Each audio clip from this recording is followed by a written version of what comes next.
కడప జిల్లా జమ్మలమడుగు మండల revenue ఆఫీసును తూనికల inspector Jayadev తనిఖీ చేశారు. ఈ మేరకు రేషన్ షాపులలోని వెయిటింగ్ మెషిన్లకు సీలింగ్ వేశారు. పెద్దముడియం, మైలవరం, జమ్మలమడుగు మండలాల రేషన్ షాపులలోని వేయింగ్ మెషిన్లకు సీలు తప్పనిసరిగా వేయించుకోవాలని జయదేవ్ అన్నారు. షాప్ డీలర్లకు నవంబర్ 1వ తేదీ నుండి జరిమానా విధించి సీల్ వేస్తామని ఇన్స్పెక్టర్ వెల్లడించారు. ఈ రేషన్ షాప్స్ ఇప్పుడు అందరు కొత్త డీలర్స్కు అలాట్మెంట్ అయ్యింది. ఈ మన జమ్మలమడుగు డివిజన్ కింద మొత్తం 614 రేషన్ షాపులు ఉన్నాయి. అందులో మనము ఈ వారం నుంచి మనం ముద్రలు వేయడం స్టార్ట్ చేశాము.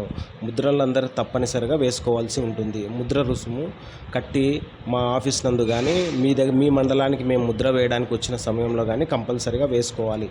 వేసుకొని వారికి అక్టోబర్ మొదటి రోజు నుంచి కేసులు రాసి 5,000 పెనాల్టీ విధించడం జరుగుతుంది. కావున తప్పక అందరూ ముద్రలు వేసుకోవాలని